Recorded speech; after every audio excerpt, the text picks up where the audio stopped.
आप लोग इन प्रश्नों को ध्यान से पढ़िए, क्योंकि ये प्रश्न लगभग एग्जाम में आने तय हैं, आ सकते हैं। इसलिए आप प्रैक्टिस किए रहेंगे तो एग्जाम में आपको जो है प्रश्नों का अगर सामना हुआ तो आसानी से आप कर पाएंगे।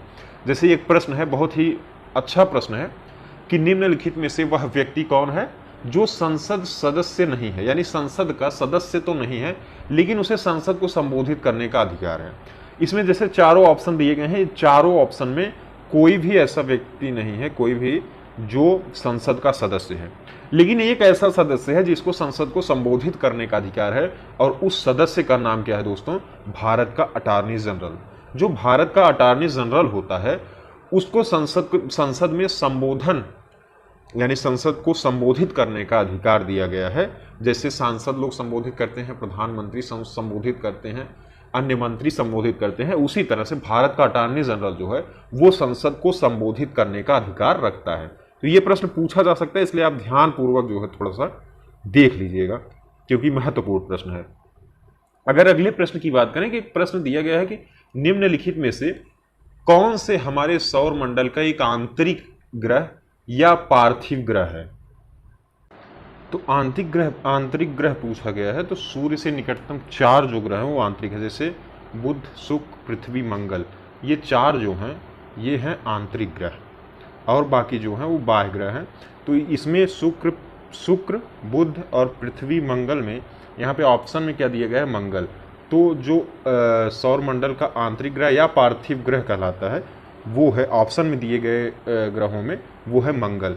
इसको हम लोग क्या कहते हैं? इसको हम लोग दोस्तों कहते हैं स्थलीय ग्रह या चट्टानी ग्रह, मुख्य रूप से कहा जाता है। तो यहाँ पे जो आंतरिक ग्रह वो है मंगल।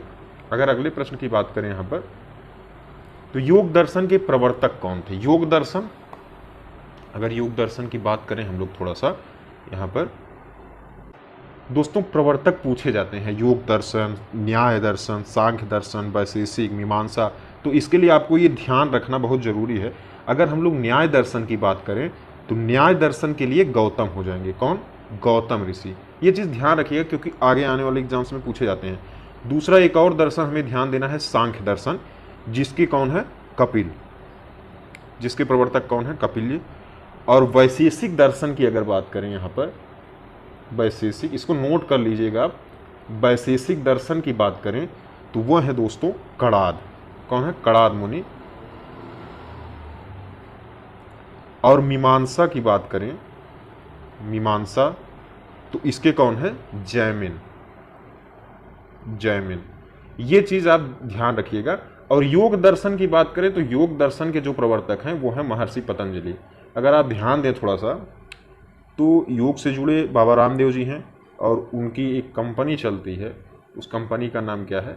पतंजलि। इस तरह से एक ट्रिक से आप याद कर सकते हैं। तो महर्षि पतंजलि जो हैं वो योग दर्शन के प्रवर्तक यहाँ पर हैं। तो ये चीज़ आप ध्यान रखिएगा। अगला एक और प्रश्न देखें कि भारतीय हरित क्रांति, यहाँ पे आप देख सकते हैं कि भारतीय हरित क्रांति के दौरान निम्नलिखित में से किन अनाजों का अत्यधिक उत्पादन किया गया? आपको पता है कि हरित क्रांति की गई थी, क्यों की गई थी साथियों? अगर हरित क्रांति की बात करें तो भारत में इसकी शुरुआत 1966 से 67 के बीच हुआ था। इसको आधुनिक तरह से बीजों का प्रयोग किया गया था इसमें। और इसमें अगर अत्यधिक उत्पादन की बात करें हम लोग, तो गेहूं और ज्वार की उत्पादकता जो है ये बढ़ाई गई थी सबसे ज़्यादा। ये प्रश्न पूछा जा सकता है कि हरित क्रांति तो हुई थी, कब हुई थी? आपको पता ही है कि 1966-67 में हरित क्रांति लाई गई भारत में। इसमें सबसे ज़्यादा किस फसलों या किस अनाजों की उत्पादन जो है बढ़ी, तो वो है दोस्तों गेहूं और ज्वार। इन दोनों की जो उत्पादकता है, उत्पादन है, वो सबसे ज़्यादा जो है ये बढ़ी थी।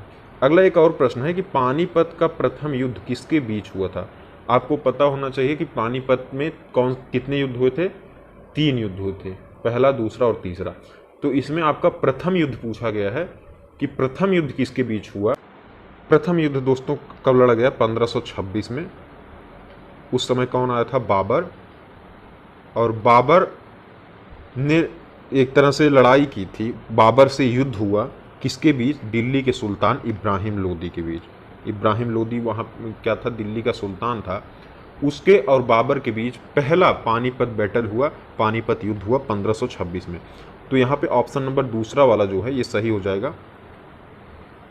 अगर अगले प्रश्न की बात करें तो एक प्रश्न यहाँ पर दिया गया है कि निम्नलिखित में से कौन सा राजस्व व्यय का एक उदाहरण है? फैक्ट्री सेट का निर्माण, या फिर ज़मीन की खरीद, एक प्रिंटर की मरम्मत, या फिर एक नई मशीन की स्थापना।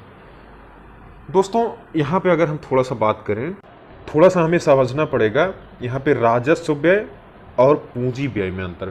पूंजी व्यय जो होता है, पूंजी व्यय, इसमें क्या होता है, इसमें किसी नए चीज़ का निर्माण यानी सृजन करना, किसी नए चीज़ का संपत्ति अर्जित करना या फिर निर्माण करना, तो ये एक तरह से पूंजी व्यय हो गया।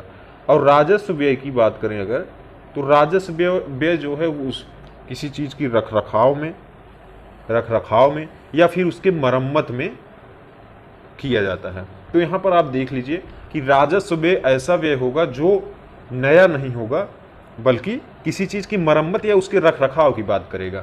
तो फैक्ट्री सेट का निर्माण ये तो नया कार्य हो रहा है, जमीन खरीदना ये भी नया कार्य हो रहा है, और एक मशीन की स्थापना ये भी क्या है, एक नया कार्य है, यानी ये पूंजी व्यय में आएंगे।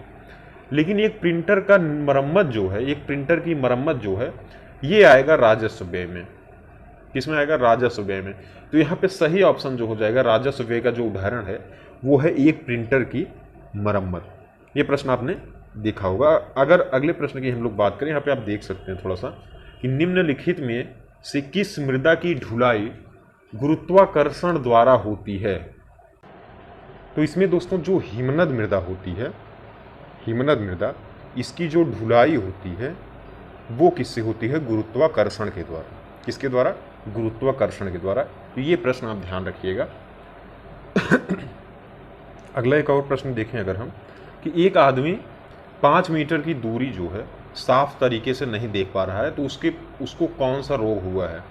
तो थोड़ा ध्यान रखिएगा आप लोग, 5 मीटर की दूरी की बात कर रहा है, यानी अगर कोई व्यक्ति 5 मीटर की दूरी को बिल्कुल अच्छे तरीके से, साफ तरीके से नहीं देख सकता, तो उसको एक रोग हुआ है। उस रोग का नाम आपको पूछा है। दोस्तों उसे जो रोग हुआ है वो हुआ है मायोपिया। कौन सा रोग है? मायोपिया, यानी निकट दृष्टि दोष। उसे हो गया है निकट दृष्टि दोष, या मायोपिया के नाम से हम लोग उसको क्या करते हैं, जानते हैं। यहाँ पर ये जो है सही हो जाएगा। अगर अगले प्रश्न की बात करें कि एसआई पद्धति में मूल भौतिक राशियों की संख्या कितनी है, ये प्रश्न पूछा गया है। तो थोड़ा सा ध्यान देंगे। एसआई पद्धति में दोस्तों कुल जो है, अगर हम राशियों की, भौतिक राशियों की बात करें, तो वो राशियाँ कितनी हैं? 7। कितनी है? 7 जो है मूल भौतिक राशियाँ हैं। तो ऑप्शन नंबर बी यहाँ पर सही हो जाएगा। अगर अगले प्रश्न की बात करें कि इंडिया डिवाइडेड नामक पुस्तक, बहुत ही फेमस ये पुस्तक है इंडिया डिवाइडेड, ये किसने लिखी है, ये प्रश्न पूछा गया है। तो ये लिखी है हमारे देश के पहले राष्ट्रपति और संविधान सभा के अध्यक्ष doctor Rajendra Prasad. India divided बहुत फेमस महत्वपूर्ण पुस्तक है। मैं पुस्तकों का जो इम्पोर्टेंट महत्वपूर्ण पुस्तक है उनको एक सूचीबद्ध तरीके से आपको बता दूंगा, ताकि आपको याद हो जाए। अगर किसी भी एग्जाम में वो पूछा गया तो आप बिल्कुल आसानी से कर सकें। तो यहाँ पे तीसरा वाला ऑप्शन बिल्कुल सही हो जाएगा, डॉक्टर राजेंद्र प्रसाद। और जो भी हमारे साथी चैनल पर पहली बार विजिट कर रहे हैं, पहली बार पहुंच रहे हैं, वो लोग चैनल को सब्सक्राइब कर लें। और चैनल को सब्सक्राइब के साथ साथ आप बेल आइकन को प्रेस करिएगा, तब आपको वीडियो का नोटिफिकेशन आसानी से जो है प्राप्त हो जाएगा। अगर अगले प्रश्न की बात करें, 11वां प्रश्न यहाँ पर है कि प्राकृतिक रेडियो एक्टिवता की खोज किसने की है? रेडियो एक्टिवता की खोज किसने की? तो वो खोज की गई थी हेनरी बैकरेल के द्वारा। किसके द्वारा? हेनरी बैकरेल के द्वारा प्राकृतिक रेडियो एक्टिवता की खोज की गई। तो ऑप्शन नंबर चौथा यहाँ पर सही हो जाएगा। अगर अगले प्रश्न की बात करें कि यूरोप में जो उच्चतम पर्वत शिखर हैं, उनमें से एक पर्वत है माउंट एल्ब्रूस, वो स्थित कहाँ पर है? यूरोप के किस देश में माउंट एल्ब्रूस स्थित है, ये प्रश्न पूछा गया है। तो साथियों जो एल्ब्रूस पर्वत है यहाँ पर, ये स्थित है रूस में। कहाँ पर स्थित है? ये है रूस में। रूस का एक स्थान है काराचाय, काराचाय, वहीं पर ये एल्ब्रूस पर्वत है। और एक चीज़ और ध्यान रखिएगा कि ये क्या है? सुप्त ज्वालामुखी है। यहाँ पर सुप्त ज्वालामुखी, ये चीज़ आप ध्यान रखिएगा। इसकी अगर हम सीमा की बात करें तो जॉर्जिया से इसकी सीमा जो है टच करती है। तो यहाँ पे यूरोप का जो सबसे मतलब ऊंचे शिखरों में एक है वो है एल्ब्रूस, वो स्थित है रूस में। ऑप्शन नंबर सी यहाँ पर बिल्कुल सही हो जाएगा। एक और प्रश्न है कि जीवों के अध्ययन को कहा क्या जाता है, यानी अगर हम जीवों के व्यवहार के बारे में अगर अध्ययन कर रहे हैं, उस अध्ययन को क्या कहते हैं। सारे अध्ययन को मैं आपको बता दूंगा, एक सूची जो है आपको प्रोवाइड कर दूंगा, आप उसमें देख लीजिएगा और मैं वीडियो भी बना दूंगा ताकि आप अच्छे से उसको समझ पाएँ। तो ये प्रश्न पूछा गया है, तो इसमें जो सही ऑप्शन हो जाएगा मेरे दोस्तों वो कौन सा हो जाएगा, इथोलॉजी। कौन सा, इथोलॉजी। जीवों के व्यवहार के अध्ययन की बात करें तो उसे हम लोग इथोलॉजी के नाम से जानते हैं। तो ये महत्वपूर्ण प्रश्न मैंने आपको बताने की कोशिश की। मॉडल पेपर नंबर 3 था, यहाँ पर तीसरे मॉडल पेपर को हमने सॉल्व किया। अब अगला मॉडल पेपर आपको प्रोवाइड हो जाएगा। आप लोग चैनल को जरूर सब्सक्राइब कर लीजिए। आप सभी का बहुत बहुत धन्यवाद।